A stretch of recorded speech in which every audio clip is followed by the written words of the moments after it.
1964ஆம் வருடம். அப்போது காங்கிரஸ் ஆட்சி நடக்கிறது. நல்ல மழை.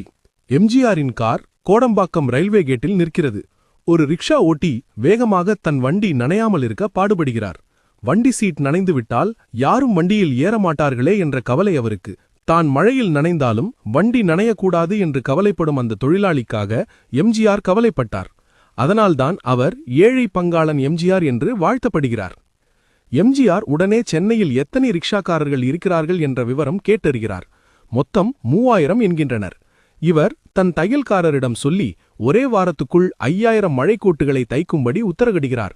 எத்தனை தையல்காரர் வேண்டுமென்றாலும் வாடகைக்கு வைத்துக் கொள்ளுங்கள் என்கிறார்.